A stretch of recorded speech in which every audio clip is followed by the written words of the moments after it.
ये समझते हैं क्वेश्चन क्या बोला गया। देखिए, समांतर श्रेणी ज्ञात कीजिए जिसका पांचवा पद 15 तथा तीसरा और आठवां पदों का योग 34 दे दिया है। हमको एक समांतर श्रेणी ज्ञात करना है, तो ध्यान रखिएगा जब भी समांतर श्रेणी ज्ञात करने बोले, है ना, तो समांतर श्रेणी जो मानक रूप होता है इस प्रकार से होता है। ये होता है सबसे पहले, फिर ए प्लस डी होता है, ए प्लस 2d होता है, ए प्लस 3d होता है, इस प्रकार से बढ़ता चला जाता है। ठीक है, ये जो समांतर श्रेणी की जो मानक रूप होता है कुछ इस प्रकार से, तो ये होता है ए प्लस डी होता है, ए प्लस 2d होता है, ए प्लस 3d, इस प्रकार से ए प्लस 4d, ए प्लस 5d, इस प्रकार से आगे चलता चला जाता है ना। अब देखिए, जब भी हमको एपी ज्ञात करने बोले तो हमेशा ध्यान रखिएगा कि ए और डी ज्ञात करना पड़ता है। देखिए, सबसे प्रथम पद तो ये हो गया, है ना, ए और डी हमको ज्ञात करना होता है। तो यहाँ जो भी कंडीशन दिया गया, पांचवा पद दिया गया, तीसरा और आठवें पदों का योग 34 दे दिया है, उससे हमें क्या फाइंड करना है, ए और डी ज्ञात करना है। ए और डी यदि फाइंड हो जाता है तो हम लोग आसानी से क्वेश्चन को कर पाएंगे, है ना। अब यहाँ समझते हैं ए और डी कैसे फाइंड करेंगे इसको। देखिए, ए और डी ज्ञात करने के लिए सबसे पहले हम लोग जो दिया इसको लिख लेते हैं। क्या दे दिया है, दिया है क्या दे दिया है कि पांचवा पद करने का मतलब A5 बराबर हम लोग को दे दिया है 15। क्या दे दिया है, A5 बराबर 15। अब देखिए, A5 को हम क्या लिख सकते हैं, A5 को हम लिख सकते हैं कुछ इस प्रकार से, A प्लस 5 है तो एक कम करके D होता है, मतलब 4D हो जाएगा, है ना। 5 है तो एक कम करके 4D हो जाएगा, बराबर कितना, 15। इसको समीकरण 1 ले लेंगे। पहला कंडीशन क्या दिया है, A5 बराबर पांचवा पद बराबर 15, तो A5 को हम लोग क्या लिख सकते हैं, A प्लस 4D। जितना रहेगा इधर 5 रहेगा तो एक कम करके D होगा, मतलब A प्लस 4D हो जाएगा बराबर 15। ठीक है, ये था पहला कंडीशन। दूसरा कंडीशन में क्या दिया, तीसरा और आठवें पदों का योग, तीसरा पद और आठवें पदों का योग कितना दे दिया, 34 दे दिया। अब देखिए, तीसरा पद मतलब कितना, A3 तथा करके लिखेंगे उसको। तीसरा पद मतलब क्या, A3 प्लस आठवां पद दैट इज A5 प्लस क्यों कर रहे हैं, कारण कि योग बोला है। दोनों को जोड़ करके तीसरा पद और आठवें पद को जोड़ करके हमें कितना प्राप्त हुआ है, 34 लिखेंगे, 34। तो A3 plus A5 sorry A8 बराबर कितना, 34। अब देखिए, A3 को हम लोग जैसे कि लिख सकते हैं, जैसे जिस प्रकार से हम लोग A5 को A प्लस 4D लिखें, उसी प्रकार से A3 को हम लिख सकते हैं A प्लस 3 है तो एक कम करके 2D, है ना। A3 को हम क्या लिख सकते हैं, A प्लस 2D। उसी प्रकार से A5 को सॉरी A8 को क्या लिख सकते हैं, तो A प्लस 7D बराबर 34।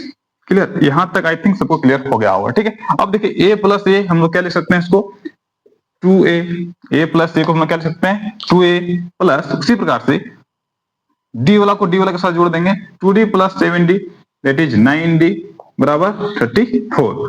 यहां से समीकरण 2 इसको मान लेंगे, समीकरण 1 इसको मान लेंगे, समीकरण 2 इसको मान लेंगे। अब देखिए, इस प्रकार से समीकरण को हम लोग सॉल्व करेंगे, क्या करते हैं, 3 विधि अप्लाई कर सकते हैं, है ना। क्या क्या विधि होता है, विलोपन विधि, प्रतिस्थापन विधि, या तो वज्र गुणन विधि।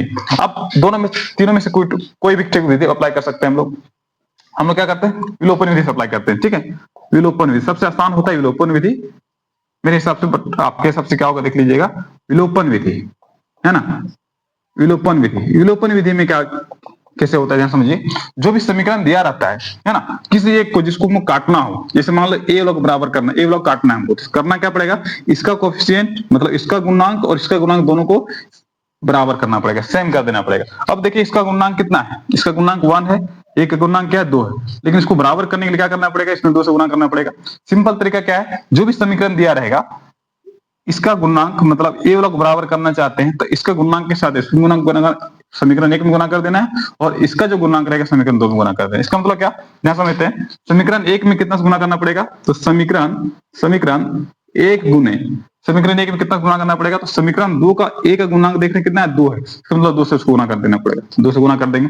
अब जब 2 से गुणा क्या बात है, 2A प्लस, हमेशा ध्यान रखिए जब भी 2 से गुणा करेंगे, समीकरण 1 को गुणा कर रहे हैं, है ना, 2 से समीकरण 1 को गुणा कर रहे हैं, इसका मतलब सभी को गुणा करना पड़ेगा, ऐसा नहीं कि सिर्फ 2 को गुणा करके छोड़ दें, है ना, सभी को गुणा करना पड़ेगा। मतलब क्या, 2A प्लस का प्लस 4 दूनी 8D बराबर 15 दूनी 30। ठीक है, उसी प्रकार से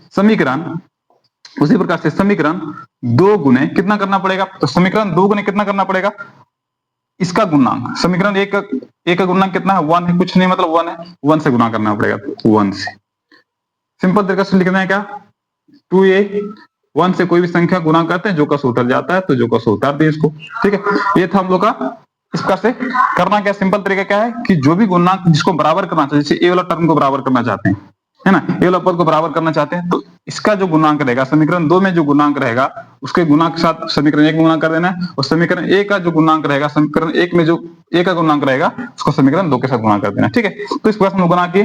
अब क्या करना, साइन चेंज करना है। इसका क्या, प्लस है तो माइनस, प्लस है तो माइनस, प्लस है तो माइनस। ठीक है, अब जब साइन चेंज करेंगे तो लिखेंगे घटाने पर, जब भी साइन चेंज करने की जरूरत पड़े तब लिखेंगे क्या, ब्रैकेट में घटाने पर। ध्यान रखिएगा, साइन चेंज कब करते हैं, जब दोनों का सेम साइन रहता है, यानी कि यहाँ भी प्लस इसका भी प्लस था इसलिए साइन चेंज करना पड़ा। अगर ऑपोजिट साइन रहता, मतलब एक जगह प्लस रहता है एक जगह माइनस रहता, डायरेक्ट हम लोग काट सकते थे इसको। ठीक है, अब देखिए साइन चेंज करने के बाद पाते हैं क्या, इसके आगे तो प्लस छुपा हुआ है और इसके आगे माइनस है, तो प्लस और माइनस हम लोग डायरेक्ट काट सकते हैं। साइन चेंज करने के बाद बीच वाला साइन हम लोग नहीं ले जाता है, हमेशा नीचे वाला जो साइन चेंज किया उसको लेकर चलना पड़ता है ना। अब देखिए 8d में से 9d गया, मतलब माइनस डी गया, उल्टा घटा रहे हैं, मतलब 9d में से 8d घटाना पड़ेगा। बड़ा कौन है, 9 है, 9 का माइनस तो माइनस डी बराबर, उसी प्रकार से -4, 30 में से 34 तो घटेगा नहीं, इसलिए 34 में से 30 घटा देने पर -4 हो जाएगा। बड़ा अंक क्या, माइनस तो माइनस हो गया। अब देखिए डी के माइनस माइनस कैसे हुआ, डी बराबर कितना हुआ 4, डी का मान लिखने का कितना 4।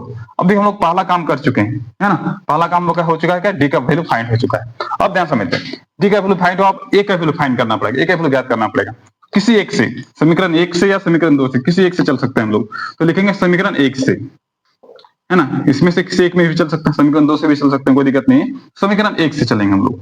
समीकरण 1 से जब चला जाता है तो देखिए क्या पाते हैं हम लोग, a प्लस 4d, समीकरण 1 में क्या है a प्लस 4d। अब देखिए d के जगह पर 4 है ना, इस d के जगह पर हम लोग क्या पुट कर देंगे, 4 बराबर 15। और भी कैलकुलेशन करते हैं इसको, 4 प्लस 4 कितना, 4 इंटू 4 कितना 16, 16। ठीक है, उसी प्रकार से a प्लस a बराबर 15 प्लस में 16 है, इधर जाएगा तो माइनस में 16, ऑपोजिट साइन हो जाता है हमेशा, बराबर को होता है तो a बराबर जो हम लोग पाते हैं कितना, -1। अब देखिए a और d मेरा फाइंड हो गया, है ना, जो हमको चाहिए था सो फाइंड हो गया, जो हमको चाहिए था सो ज्ञात कर लिए। अब हम लोग आते हैं कि बोला समांतर श्रेणी ज्ञात करके दिखाना हमको, तो अतः हम लोग लिखना चाहें तो अतः समांतर श्रेणी बराबर समांतर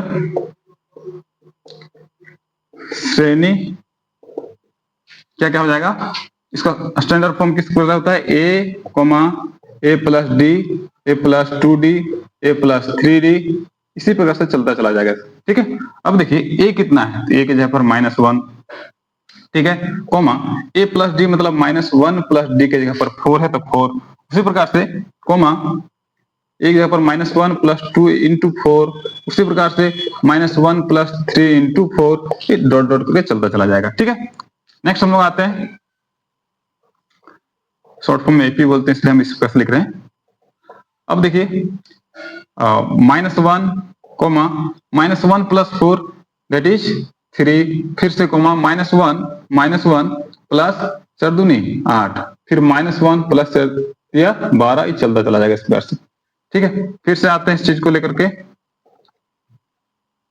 अब देखिए -1 कोमा 3 कोमा कितना 7 कोमा फिर यहाँ देखते हैं तो 11, इसे चलता चला जाएगा इस प्रकार से जहां तक इस चीज का। तो एपी एक्चुअल जो एपी था हम लोग का सो ज्ञात हो गया।